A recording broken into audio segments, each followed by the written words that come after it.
Hi friends, எல்லாருக்கும் வணக்கம். இன்றைக்கி என்ன வீடியோன்னு பார்த்தீங்கன்னா, ரொம்ப நாளைக்கு அப்புறம் ஒரு வீடியோ கொண்டு வந்திருக்கோங்க. போன வீடியோலே வந்து பார்த்திங்கன்னா லாஸ்ட்டில் வந்து நம்ம வந்து சொல்லியிருப்போம், ஒரு சாமிக்கு ரொம்ப பிடிச்ச சாப்பாடு அப்படின்னு சொல்லி. அந்த வீடியோ தான் நம்ம வந்து ஃபுல்லாக பார்க்க போகிறோம். வாங்க வீடியோக்குள்ளே போய் பார்க்கலாம். இதோட பேர் பார்த்திங்கன்னா உணக்க கொஞ்சி அப்படின்னு சொல்லுவாங்க கேரளாவில். நம்ம வந்து இறால் கருவாடு அதுதாங்க இது வந்து பார்த்திங்கன்னா தனியாகவே வந்து கிடைக்கும், பாக்கெட்டாகவுமே கிடைக்கும். பாக்கெட்டாக வாங்கினோம்னா கொஞ்சம் கம்மியான ரேட்டு கிடைக்கும். 100 கிராம் பார்த்திங்கன்னா இது வந்து 80 ரூபா. கும்பபரணி டைமில் வந்து எல்லார் வீட்லேயுமே இது வந்து கண்டிப்பாக செய்வாங்க. ரொம்பவே டேஸ்ட்டாக இருக்கும். இதுக்கு மெயினாக பார்த்திங்கன்னா மாங்காய் தாங்க வேணும். மாங்காய் வச்சு தான் இது வந்து பண்ண முடியும். வாங்க எப்படின்னு பார்க்கலாம்.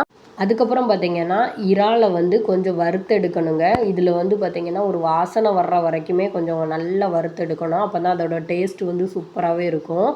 எனக்கு வந்து இவ்வளோ போதும்னு நான் கம்மியாக எடுத்திருக்கேன். உங்களுக்கு இன்னும் அதிகமாக வேணும் அப்படின்னா இன்னும் கூட எடுங்க. இது பார்க்குறதுக்கு அதிகமாக இருக்கும். இது க்ளீன் பண்ணதுக்கப்புறம் பார்த்திங்கன்னா ரொம்பவே கம்மியாக தான் இருக்கும். அதுக்கப்புறம் பார்த்திங்கன்னா தண்ணி ஊற்றி வந்து கொஞ்சம் நேரம் இதை வந்து ஊற வைக்கணும். இது நல்லா ஊறி இருந்தால் தான் இதில் உள்ள வேஸ்ட்டு மண் இந்த மாதிரி என்ன இருந்தாலும் நம்மளுக்கு வந்து க்ளீன் பண்ணுறதுக்கு வந்து நல்லாயிருக்கும். அதுக்கப்புறம் பார்த்திங்கன்னா இதை நல்லா ஊறிட்டு இருக்கட்டும். அதுக்குள்ளே நம்ம வந்து மசாலா ரெடி பண்ணிடலாம். என்னெல்லாம் அப்படின்னு பார்த்திங்கன்னா கொஞ்சோண்டு தேங்காய் வந்து துருவி எடுத்துட்டிங்கன்னா ரொம்பவே சூப்பராக இருக்கும்.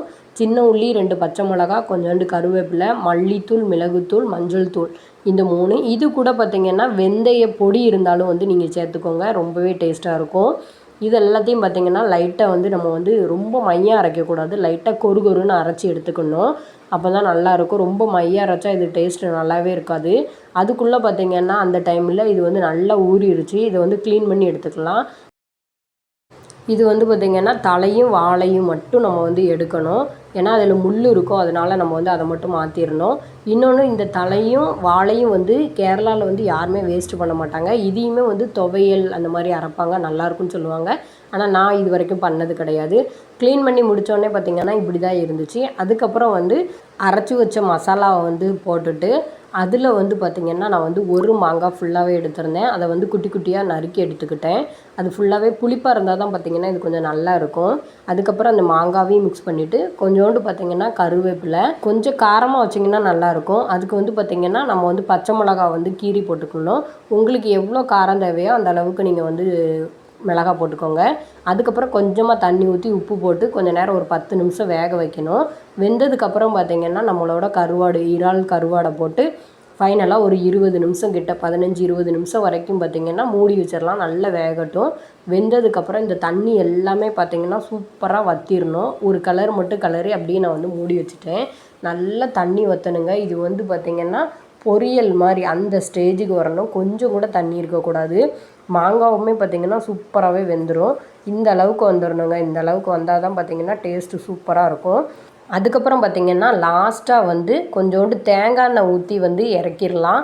ரொம்பவே சூப்பராக இருக்குங்க. தேங்காய் எண்ணெய் ஊற்றும்போது எல்லாருமே வந்து ட்ரை பண்ணி பாருங்கள். ட்ரை பண்ணி பார்த்துட்டு கமெண்டில் சொல்லுங்கள். கொஞ்சி மாங்காய் கறி ரொம்பவே சூப்பராக இருந்துச்சுங்க. அதுக்கப்புறம் பார்த்திங்கன்னா கும்பபரணி டைமில் எல்லார் வீட்லேயும் ஏன் செய்கிறாங்க அப்படின்னு சொல்லி இதை வந்து நம்ம பார்க்கலாம். என்னன்னு பார்த்திங்கன்னா செட்டிகுளங்கரை அம்மையோட திருவிழா வந்து நடந்திருக்கு. அந்த திருவிழாவை வந்து பார்த்திங்கன்னா கும்பபரணி அப்படின்னு சொல்லுவாங்களாம். அந்த கும்பபரணி டைமில் வந்து செட்டிகுளங்கரையிலேருந்து கோஷ யாத்திரை வந்து வந்திருக்காங்க. கோஷ யாத்திரை வரும்போது பார்த்திங்கன்னா ஒரு வயசான பாட்டி அவங்களோட வீட்டில் வந்து கொஞ்சம் மாங்காய் கறியும் வந்து சமைச்சிட்டு இருந்திருக்காங்க. அந்த பாட்டி சமைக்கும்போது இந்த கோஷ யாத்திரையோட சத்தம் வந்து அந்த பாட்டிக்கு கேட்கும்போது அந்த பாட்டிக்கு வந்து அதை பார்க்கணுன்னு சொல்லி ரொம்பவே ஆசைப்பட்டிருக்காங்க. பார்க்க போனால் நம்மளுடைய கொஞ்சம் மாங்காயும் வந்து கரிஞ்சிரும் அப்படின்னு சொல்லி அந்த பாட்டி வந்து மனசில் செட்டிகுளங்கர அம்மே என்னோட கொஞ்சம் மாங்காய் கறியும் கரியாது நீ தான் வந்து பார்த்துக்கணும் அப்படின்னு சொல்லி வேண்டுதல் வச்சுட்டு இந்த பாட்டி வந்து அந்த யாத்திரையை வந்து பார்க்கறதுக்கு போயிருக்காங்க. இந்த யாத்திரையை வந்து போய் பார்த்துட்டு வர்றதுக்கு பார்த்திங்கன்னா ரொம்பவே நேரம் ஆயிருச்சான். அப்போ அந்த பாட்டிக்கு வந்து தோணியிருக்கு, நம்மளோட கொஞ்சம் மாங்காய் கறியும் நம்ம வந்து அடுப்பில் வச்சுட்டு வந்திருக்கோம், அது கரிஞ்சிருக்குமே அப்படின்னு சொல்லி அந்த பாட்டி வேகமாக வந்து பார்க்கும்போது வீட்டில் வந்து கொஞ்சம் மாங்காய் கறியும் கரெக்டான பருவத்தில் சூப்பராகவே சமைச்சு இருந்திருக்கு. அப்போ அந்த பாட்டி வந்து சமைச்சு இருக்கும்போது அந்த பாட்டி பார்த்துருக்காங்க.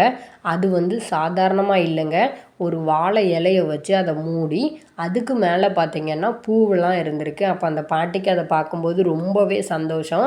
செட்டிகுளங்கர அம்மையை வந்து மனசால வேண்டி நம்ம வந்து போனதுனால அந்த அம்மையோட அருள் வந்து நமக்கு கிடச்சிருக்கு அப்படி சொல்லி அந்த பாட்டி ரொம்பவே சந்தோஷப்பட்டிருக்காங்க. அன்னைக்கு முதல் இப்போ வரைக்குமே பார்த்திங்கன்னா எல்லார் வீட்லேயும் செட்டிகுளங்கர அம்மையை வந்து நினச்சி எல்லார் வீட்லேயும் வந்து கொஞ்சம் மாங்காய் கறியும் செய்தது வந்து ஐதீகமாகவே வந்து கொண்டு வந்திருக்காங்க. எல்லார் வீட்லேயும் பார்த்திங்கன்னா கும்பபரணி நாளில் கொஞ்சம் மாங்காய் கறியும் வந்து செஞ்சால் நம்ம வீட்டுக்கும் செட்டிகுளங்கர அம்மையோட அருள் கிடைக்கும் அப்படிங்கிறது ஐதீகம். நம்மளுமே வந்து பார்த்திங்கன்னா செஞ்சிட்டோம். இதை வந்து பார்த்திங்கன்னா கும்பபரணி டைமில் செஞ்சு சாப்பிட்டுட்டு தான் எல்லாருமே கோயிலுக்கு வருவாங்க. நீங்களுமே ட்ரை பண்ணி பாருங்கள். கொஞ்சம் மாங்காய் கறியும் எப்படி இருக்குது அப்படின்னு சொல்லி மறக்காமல் செஞ்சு பார்த்துட்டு கமெண்டில் சொல்லுங்கள். இதோட பார்த்திங்கன்னா வீடியோவை முடிச்சுக்கலாம். இது வரைக்கும் நம்ம வீடியோ வந்து சப்ஸ்கிரைப் பண்ணாதவங்க சப்ஸ்கிரைப் பண்ணிவிட்டு பாருங்கள். தேங்க்ஸ் ஃபார் வாட்சிங்.